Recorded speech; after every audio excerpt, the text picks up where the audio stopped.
Halo teman-teman, jumpa lagi bersama gue Rasatnan. Kali ini gue akan membahas soal Sinteyong yang meninggalkan Indonesia untuk beberapa saat.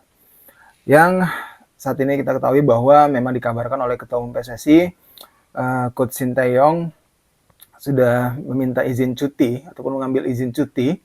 Sementara sekitar sebulan lah dia ingin pulang ke Korea Selatan mulai tanggal 20 Juli nanti gitu. Nah, di situ Sinteyong ingin beristirahat sejenak setelah kepenatan yang dia alami, jadwal padat dari timnas Indonesia dari mulai U23, senior dan juga U19. Kemudian dia mengambil cutinya dihabiskan katanya untuk tahun ini gitu. Jadi sebulan dia cuti ke Korea Selatan gitu. Namun sepanjang cuti sendiri diungkapkan bahwa dia tetap akan melakukan online meeting gitu. Mungkin ada program-program ataupun pembahasan tentang program kerja dari Sinteyong setelah dia cuti nanti, karena kan setelah dia cuti akan ada banyak event juga yang akan dia hadapi gitu, mulai dari kualifikasi Piala Asia U20, kemudian ada Piala AFF juga, dan juga mungkin nanti ada FIFA Matchday gitu yang akan dijalani oleh timnas senior. Nah, menjelang kualifikasi Piala Asia U20, memang sudah ada program dari Sinteyong sendiri. Dia sudah mengungkapkan gitu akan dilaksanakan TC di Jakarta ketika dia balik nanti, kemudian akan melaksanakan TC di Eropa gitu jelang kualifikasi Piala Asia U20 yang akan digelar di Indonesia rencananya, kemungkinan besar di Sidoarjo ya kalau yang gue dengar kabar gitu. Jadi kualifikasi sendiri akan berlangsung pada 14 sampai 18 September. Kita tuan rumah grup F dan kebetulan ketemu lagi Vietnam, kemudian ada Hong Kong dan juga Timor Leste di situ. Dan di saat itulah ya nanti rencananya kita ingin membalaskan ibaratnya gitu ya, dendam dalam tanda kutip, ingin melakukan revenge terhadap Vietnam untuk bisa memastikan diri lolos ke Piala Asia U20. Terlepas dari itu, kalau gue lihat memang dari program yang sudah mungkin dirancang oleh Coach Sinteyong, TC di Eropa nih yang menarik nih. Akan seperti apa gitu TC di Eropa nanti gitu, kita akan tunggu gitu hasilnya gitu. Ya kita harapkan memang Piala ataupun timnas U20 kita nanti, timnas U19 kita bisa berbicara banyak gitu. Bisa ya semakin lebih baik lah dibandingkan Piala AFF kemarin. Terlepas dari itu, yang menarik adalah Sinteyong ini tuh begitu dicintai ya oleh publik sepak bola Indonesia, padahal dari segi prestasi nih ya, ukurannya juara ya, kita sepakat dulu teman-teman, ukurannya itu juara. Dari segi prestasi tuh ya belum memberikan apa-apa gitu. Ya paling tinggi adalah runner up Piala AFF 2020 lalu, dan itu sudah dilakukan oleh pelatih-pelatih sebelumnya gitu. Tercatat kita adalah tim yang paling banyak menjadi runner up gitu di Piala AFF gitu. Selebihnya ya sama gitu ya, medali perunggu SEA Games gitu ya, sama kayak Luis Milla gitu.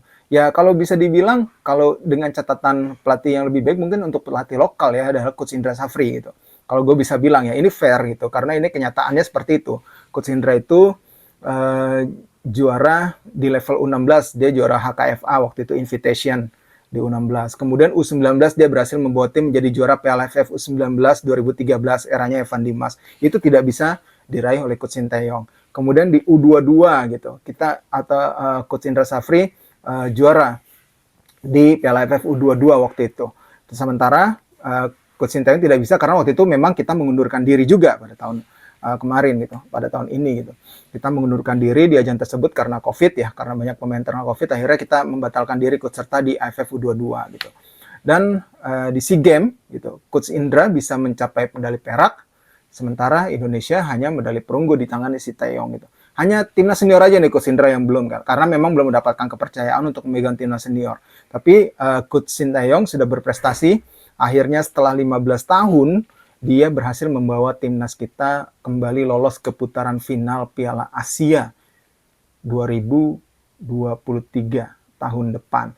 Ini menjadi sebuah prestasi tersendiri memang bagi Coach Sinteyong.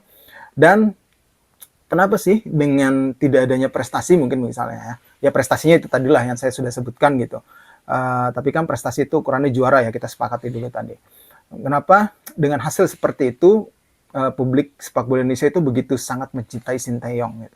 Ada 4 hal menurut gue ya, 4 catatan gitu yang membuat Sinteyong begitu dicintai oleh publik Indonesia, dan terkesan sangat sabar dan begitu percaya dengan proses apa yang dilakukan oleh Coach Sintayong. Karena kita tahu bahwa Coach Sintayong sendiri memang waktu itu terhantam ketika di awal-awal kepelatihannya pandemi COVID, sehingga kompetisi juga tidak jalan, dia tidak bisa memilih pemain dengan luasa, waktu itu tidak adanya kompetisi, kemudian ya terhambatlah adanya pandemi COVID, dan mungkin dari 2,5 tahun dia sudah berada di sini gitu. Kalau menurut dia ya mungkin dalam setahun terakhir ini nih dia benar-benar bekerja nih, gitu, benar-benar mencoba membentuk, mengubah lagi konsep dari timnas kita gitu, sepak bola Indonesia. Dan yang gue lihat perubahan-perubahan yang paling kentara ada 4 hal ya yang diubah oleh Coach Sintayong di timnas Indonesia yang benar-benar terasa, yang sehingga membuat publik sepak bola Indonesia begitu mencintai dia. Yang pertama adalah soal etos kerja permain, yang benar-benar dia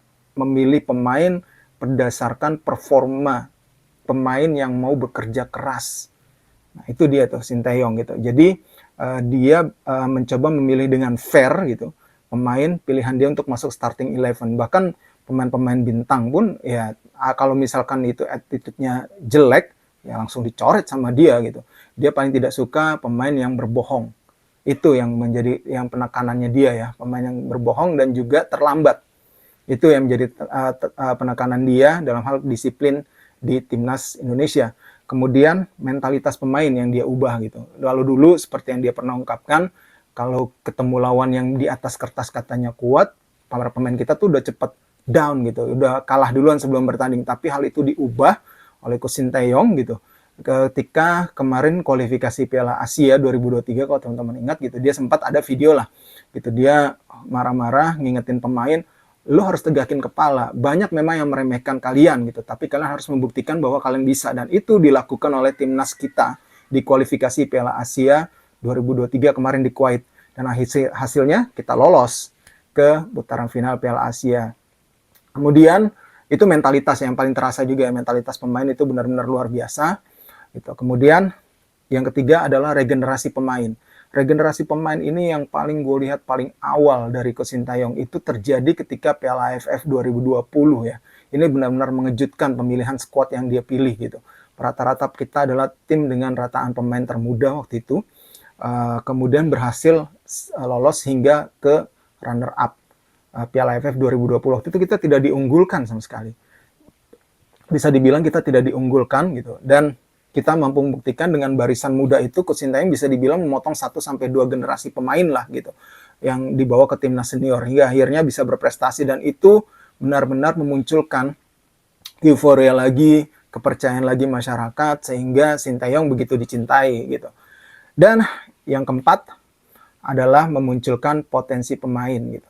Jadi inilah kelebihan dari seorang pelatih kelas dunia, bisa melihat potensi lain dari pemain gitu. Beberapa pemain dia ubah posisinya, kemudian salah satunya mungkin di timnas U19 kemarin yang paling kentara adalah Kakang Rudianto ya, yang dia ubah ketika dari posisi bek tengah biasanya, kemudian dia diposisikan sebagai bek kanan gitu, bek sayap gitu, yang akhirnya maju mundur lah gitu Kakang Rudianto. Dan potensinya benar-benar kelihatan kemarin. Kakang memang salah satu pemain timnas U19 yang tampil luar biasa gitu.